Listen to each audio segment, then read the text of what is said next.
Olá, irmãos, graça e paz da parte de Deus, nosso Pai, e do nosso Senhor e Salvador Jesus Cristo. Estamos aqui para mais uma aula do Teologia Aplicado. Hoje estaremos estudando os primeiros 8 versículos do capítulo 4 de 1 Tessalonicenses. O título do nosso estudo é Uma Vida que Agrada a Deus. E eu te convido a curvar a sua fronte para estarmos orando, pedindo a Deus que esteja nos dirigindo no decorrer desse estudo. Senhor, muito obrigado pela oportunidade que temos de estar estudando a Tua Palavra. Pedimos, ó Deus, que o Senhor esteja abrindo as nossas mentes e os nossos corações para recebermos a Tua Palavra e principalmente, Senhor, para que possamos colocar a Tua Palavra em prática no nosso dia a dia. Nos ajude, Senhor, a sermos santos, a buscarmos, ó Deus, constantemente a santidade em nossa vida, de forma, ó Deus, a termos uma vida que verdadeiramente agrade a Ti. É o que eu te peço, em nome de Jesus. Amém. Vamos à leitura do texto, irmãos. Exortação à prática de santidade. Finalmente, irmãos, nós vos rogamos e exortamos no Senhor Jesus, que como de nós recebeste, quanto à maneira, porque deveis viver e agradar a Deus, e efetivamente estáis fazendo, continueis progredindo cada vez mais. Porque estáis inteirados de quantas instruções vos demos da parte do Senhor Jesus, pois esta é a vontade de Deus, a vossa santificação, que vos abstenhais da prostituição. Que cada um de vós saiba possuir o próprio corpo em santificação e honra, não com o desejo de lascívia, como os gentios que não conhecem a Deus. E que nesta matéria ninguém vos ofenda nem defraude ao seu irmão, porque o Senhor, contra todas estas coisas, como antes vos avisamos e testificamos claramente, é o vingador. Porquanto Deus não nos chamou para a impureza e sim para a santificação. Dessarte, quem rejeita estas coisas não rejeita o homem, e sim a Deus, que também vos dá o seu Espírito Santo.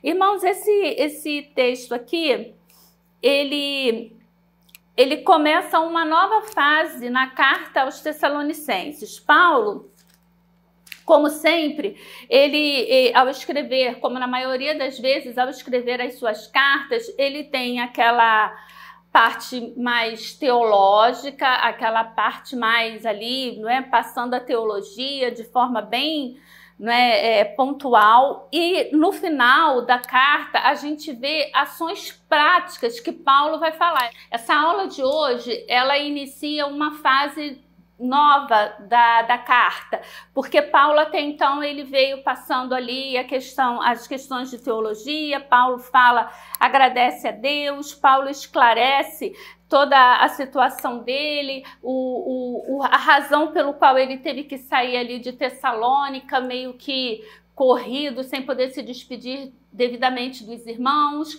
Ele fala da razão pelo qual ele manda Timóteo até ali a cidade para estar com aqueles irmãos. Ele deixa claro que ele não voltou, que o desejo dele era de ter voltado, mas que ele não pôde voltar porque Satanás o impedia de voltar, mas que, né, como que driblando o inimigo, ele manda Timóteo. Então, se eu não posso ir, Timóteo vai, e Timóteo traz informações a respeito dos irmãos para Paulo.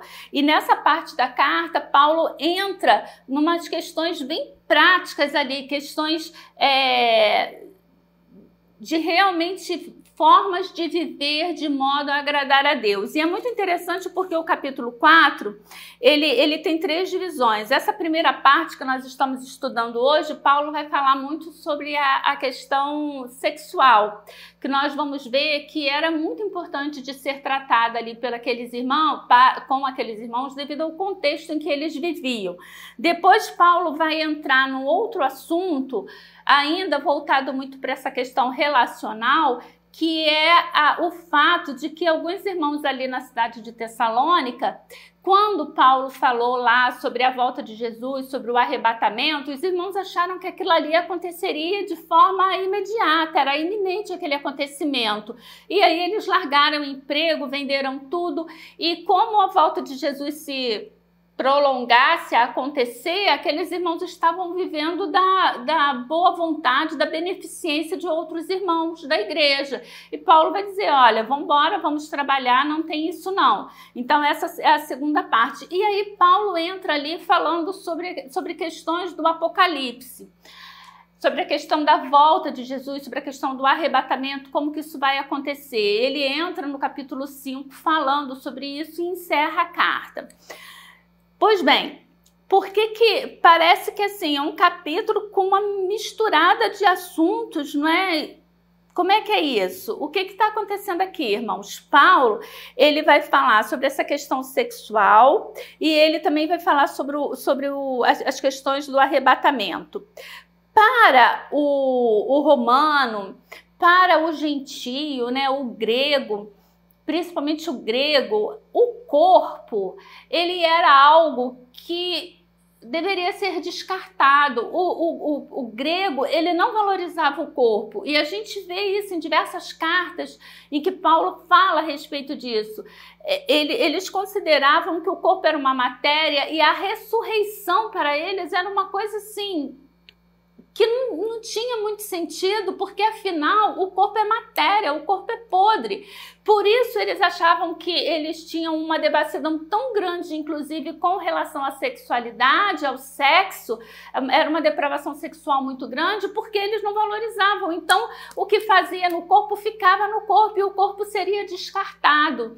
Esse era o pensamento deles. Por isso Paulo vai enfatizar a vida de santidade e Paulo vai enfatizar tanto no final desse capítulo a questão do arrebatamento, a questão da ressurreição dos mortos. Paulo vai dizer que a ressurreição daqueles que estiverem mortos acontecerá antes do arrebatamento da igreja de Cristo.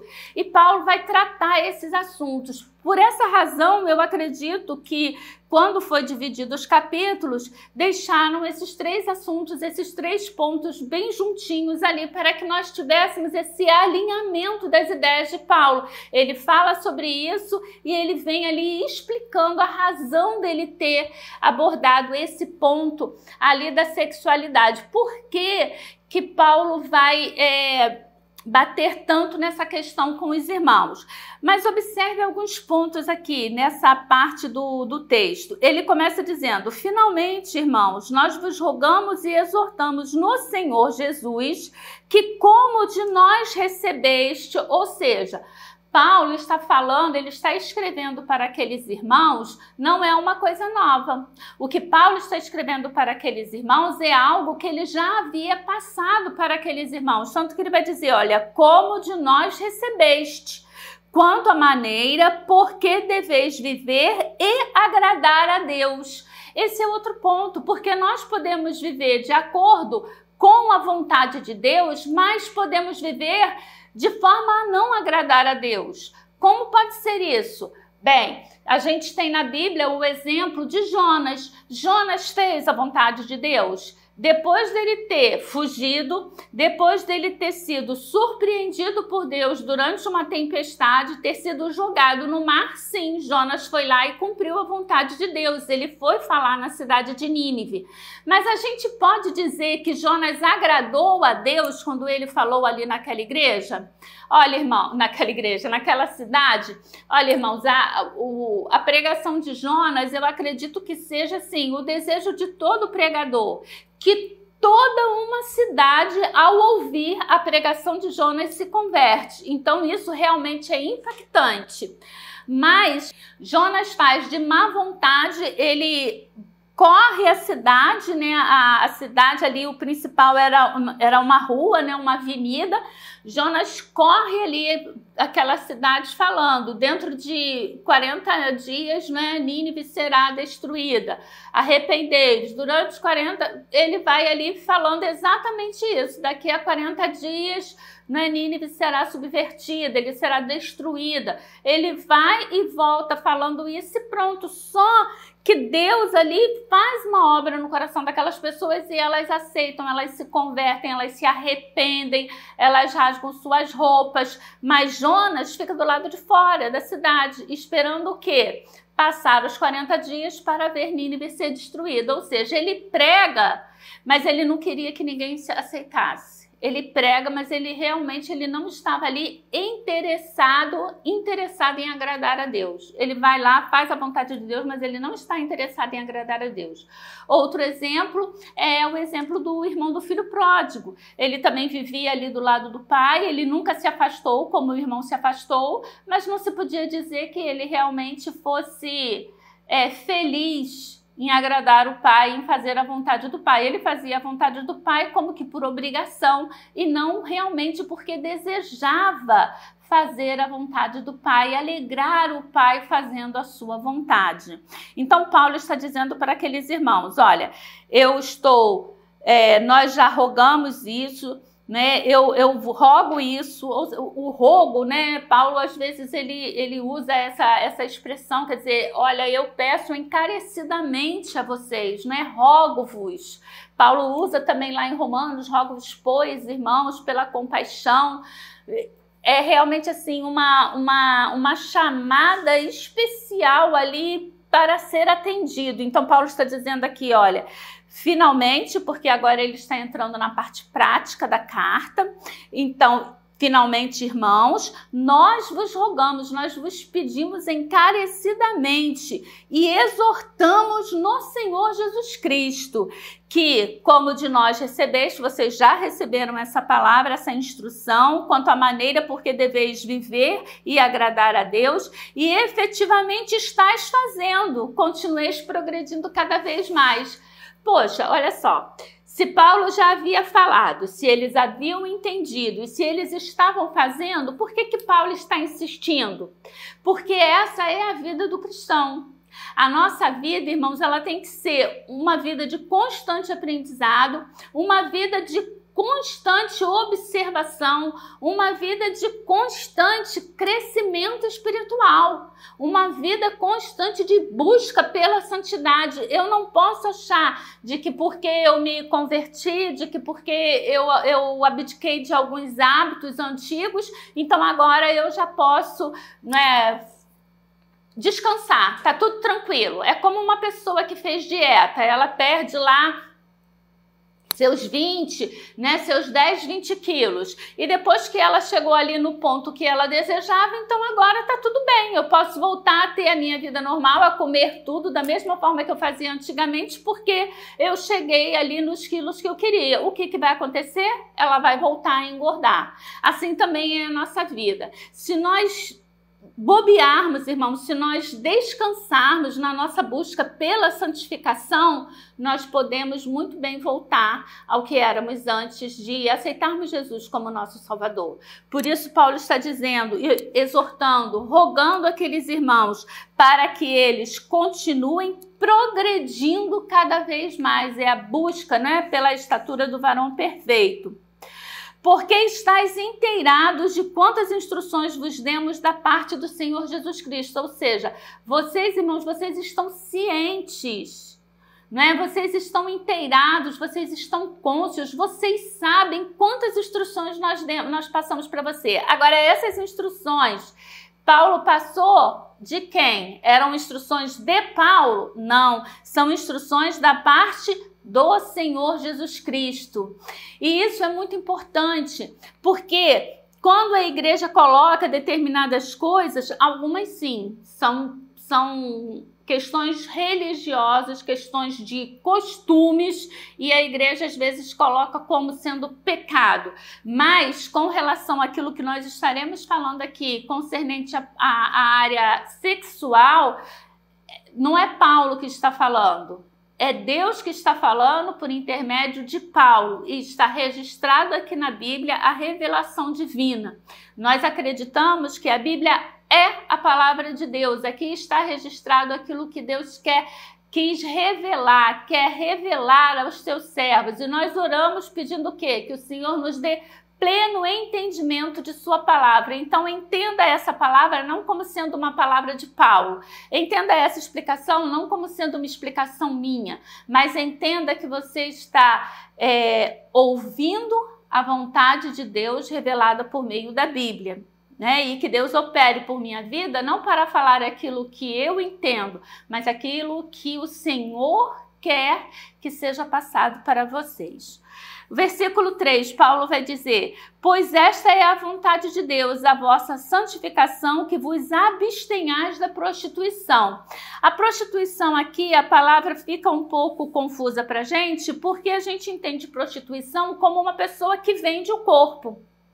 Só que aqui, quando eles usam o termo prostituição, eles estão falando para qualquer ato sexual praticado fora daquilo que Deus determinou. E o que Deus determinou para o casamento? Portanto, deixará o homem pai e mãe. A gente usa essa expressão para falar do casamento, né? Quando ele lá deixa pai e mãe, apegar-se à sua mulher e serão ambos uma só carne. Então, o que são atos sexuais de acordo com a vontade de Deus? É o ato sexual prazeroso, não é? E aí eu estava ouvindo o pastor Augusto Nicodemos e ele estava falando que o crente deveria ser, os casais crentes deveriam ser aqueles que têm maior prazer sexual, porque o crente, ele entende a razão de ser do ato sexual. Deus deu o ato sexual para ser uma coisa prazerosa, né? Uma coisa gostosa, uma coisa de intimidade entre o casal e uma coisa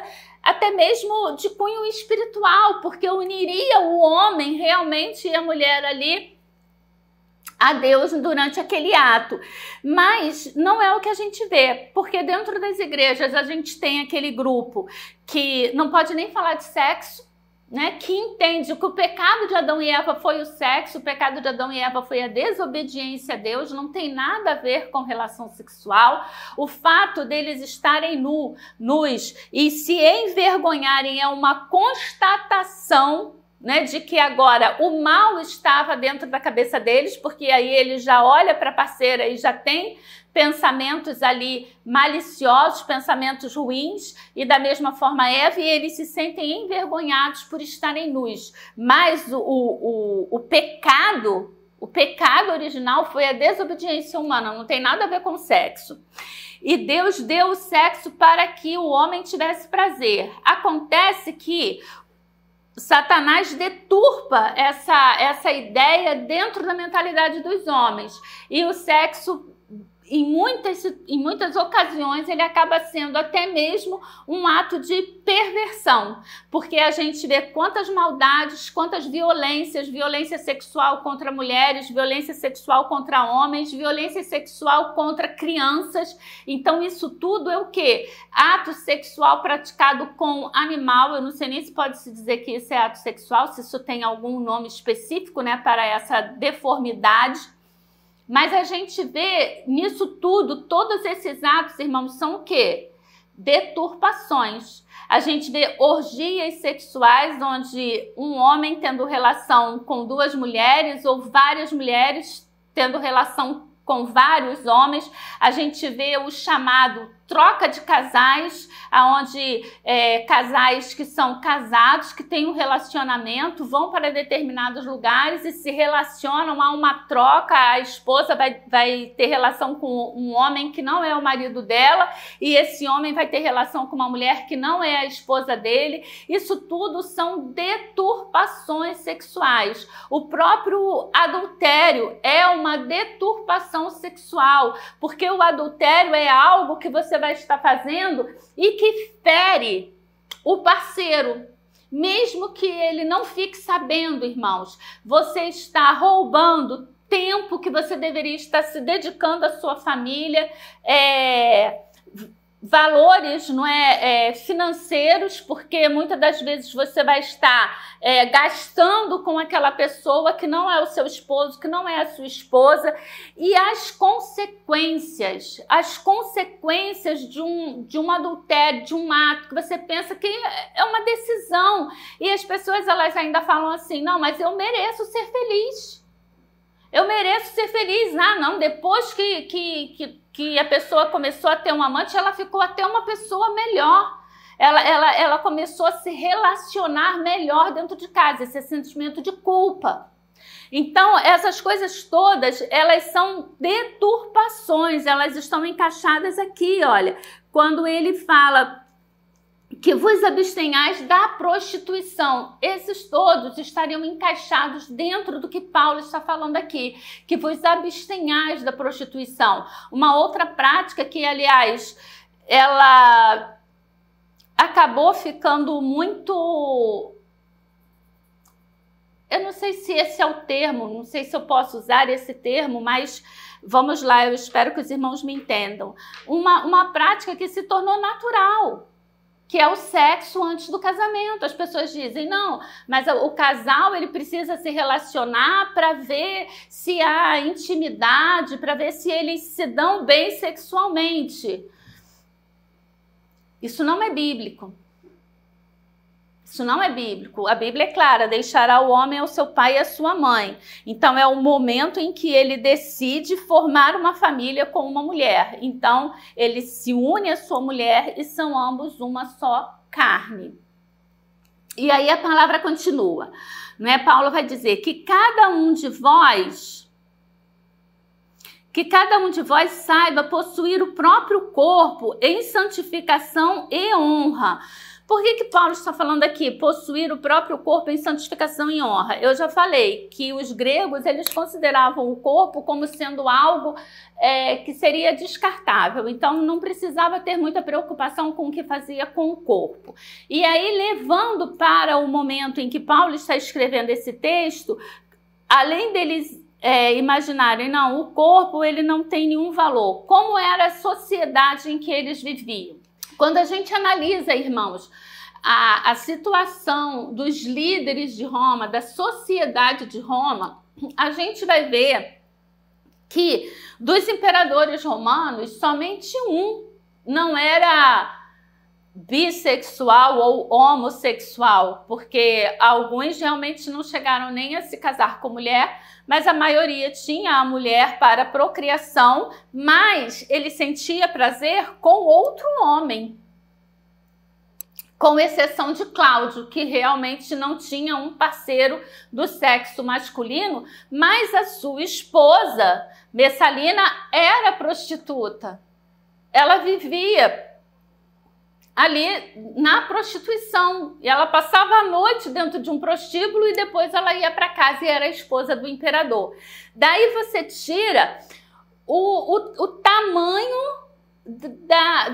da promiscuidade daquela época e a forma natural como eles lidavam com isso. Porque não é só uma questão de viver numa época de promiscuidade. Vamos trazer para os nossos dias atuais. Já imaginou a esposa de um presidente da República sendo dona de um bordel? A gente não vê isso. Se tem, está muito escondido. Porque se isso vem à tona, nossa sociedade, que é bem hipócrita, venhamos e convenhamos, diria o quê? Isso é um absurdo. A gente vê, hoje a gente até ouve falar de deputados homossexuais, de mulheres porque eles vão lá, inclusive, para defender a causa deles. Mas, irmãos, na década de 90, vamos aí, correr 2 décadas para trás, ouvia-se falar disso? Não, a pessoa poderia até ser, mas para a sociedade ela se apresentaria ali casadinho com os filhos, etc. e tal. Então a gente vê que a nossa sociedade, de certa forma, ela ainda tem mais pudor do que a sociedade romana, lá daquela época. Por isso que eu acho engraçado quando algumas pessoas falam assim, ah, mas hoje o mundo está perdido. Hoje o mundo está por demais violento. Irmão, sempre foi. Sempre foi. O homem sempre foi homem. E Satanás sempre buscou a queda do homem. Então agora não é melhor nem pior. Só está mais aparente, só somos mais hipócritas, entendeu? Não está num nível nem de melhor nem de piora. Agora, a Bíblia também é a mesma, ontem, hoje e eternamente. Ele diz, busquem a santificação, abstenham-se da prostituição. Então, ainda que toda a sociedade seja assim, ainda que seja uma prática normal, os que aceitam Jesus como único, suficiente Salvador, tem que deixar de praticar essas coisas. Então, o casal lá, a moça, o rapaz, que tinha uma vida sexualmente ativa, se converte, aceita Jesus como único, suficiente Salvador. O que Deus espera dela? Uma vida de santificação. E o que é uma vida de santificação? Que ela se abstenha da prostituição. É o que está aqui na Bíblia. Eu estou até usando o mesmo termo, que é para não me ser imputado estar falando de mim. Eu estou dizendo aquilo que realmente está registrado na Bíblia. Então, a sociedade de então, ela era muito promíscua e para aquelas pessoas era normal aquela vida. E como que era difícil, imagina, irmãos, como era difícil para aquelas pessoas que agora aceitavam Jesus como único, suficiente Salvador, entrava ali para a igreja e tinha que se abster de tudo aquilo que para ela era normal e que para ela era prazeroso. Por isso que Paulo está dizendo, vocês não podem, vocês já ouviram, vocês já mudaram, vocês já colocam isso em prática, mas vocês devem continuar nessa busca. Uma coisa, irmãos, que a gente às vezes acaba caindo assim numa coisa de que é normal e não é. A gente precisa entender que a gente é aquilo que a gente ouve, a gente é aquilo que a gente vê, a gente é aquilo da qual a gente se alimenta. E hoje, infelizmente, dentro de nossas igrejas, existe a questão da pornografia, que é uma forma de escape para muitos. Porque ele considera assim, ele tem lá os desejos lascívios dele. Ao invés de combater os desejos lascívios, ele se sacia na prostituição, na pornografia, observando pessoas naqueles atos que ele gostaria de estar praticando.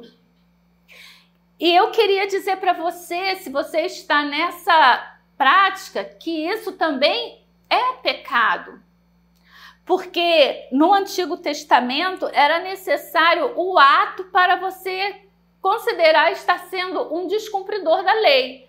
Então, para que você fosse considerado adúltero, era necessário que você mantivesse uma relação sexual fora o casamento.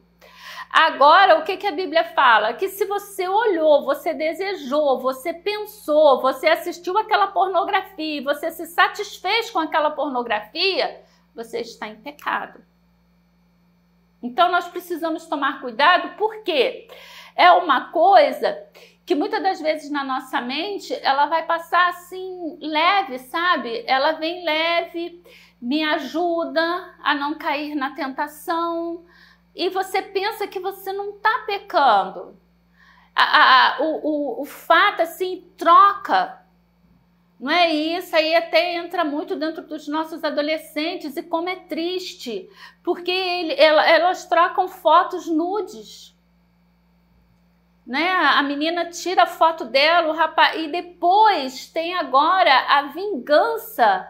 Não é? Eu esqueci o nome que eles dão, mas tem até um nome, é um crime, porque a pessoa se separa ali daquela com quem namora ou da esposa e aí divulga essas fotos.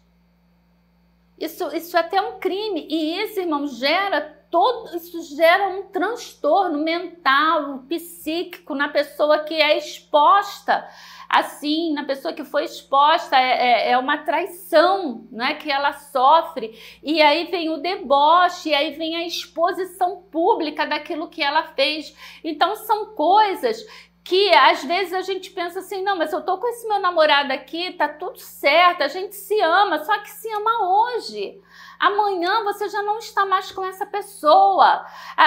O jovem, quando ele começa a namorar, ele acha que aquela pessoa é a única, que ele vai casar com aquela pessoa, que a vida dele é aquela pessoa, mas não é não. Da mesma forma que você entrou com toda uma intensidade, daqui a um mês você odeia essa pessoa com a mesma intensidade. E aí você manteve relação com ela, e aí você trocou foto nude com ela. Então isso é problemático. Isso é muito difícil de se lidar e é por essa razão que a Bíblia diz: abstenham-se da prostituição. Porque Deus não ia criar o sexo como uma coisa prazerosa e depois dizer, haha, agora eu vou pegar vocês, nada de fazer sexo só dentro do casamento, vai ser uma coisa chata dentro do casamento, só é bom fora do casamento. Não, gente, Deus não é masoquista e Ele não criou dessa forma. Isso está dentro da nossa mentalidade, entendeu? Porque o sexo pode e ele deve ser muito prazeroso dentro do casamento, entendeu?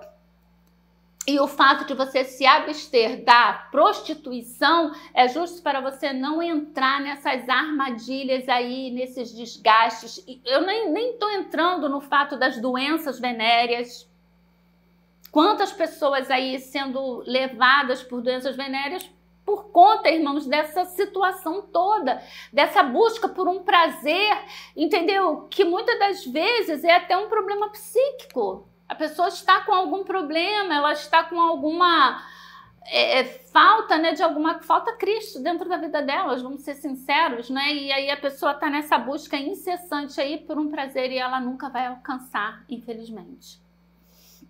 Porque cada vez que ela busca e ela alcança aquilo ali, ela precisa ir para alguma coisa mais profunda, mais bizarra, mais depravada, para que ela possa se satisfazer.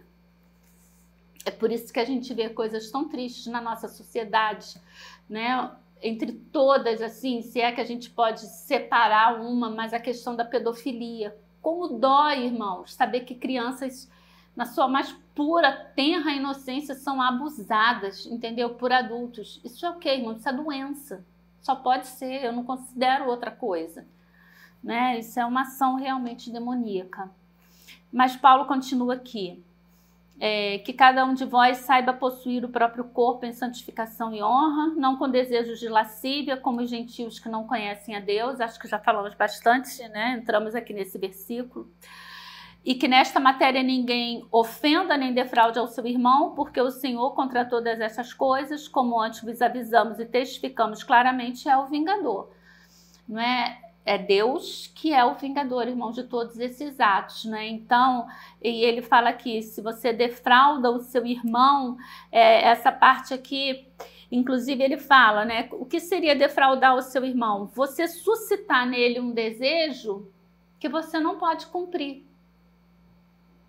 Então, é dentro da igreja quando você se comporta de uma forma sensual, você sendo casada ou não, mas com outro irmão da igreja, casado ou não, e você se insinua, e você mostra decote, e você abraços, não é, irmãos? Tem gente que vai abraçar na igreja e passa a mão pelo corpo todo. O que é isso?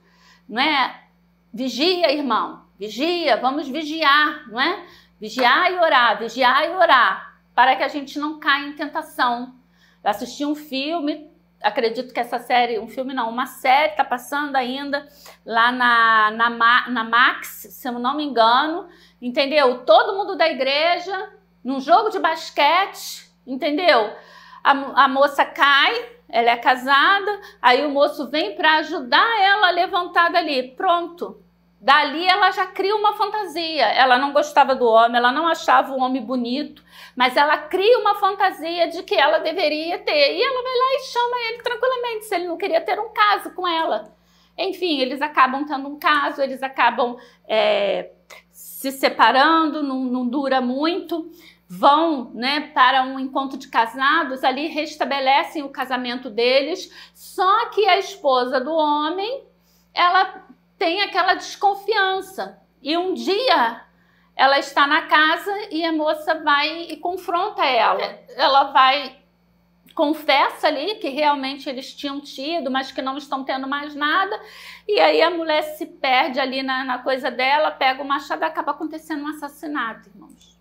Uma coisa assim, estúpida. E dentro da igreja. Então a gente não pode pensar que isso não acontece dentro da igreja. Então Paulo está falando aqui, olha, eu vou até procurar depois que encerrar a gravação o título, e eu deixo lá nos comentários o título dessa série. Quem tiver curiosidade, por favor, assista, porque ela está bem encaixada aqui, dentro desse cuidado que nós precisamos ter, principalmente dentro das nossas igrejas. Paulo está falando aqui, olha, que ninguém defraude ao seu irmão, porque o Senhor, contra todas essas coisas, não é? Ele é o vingador.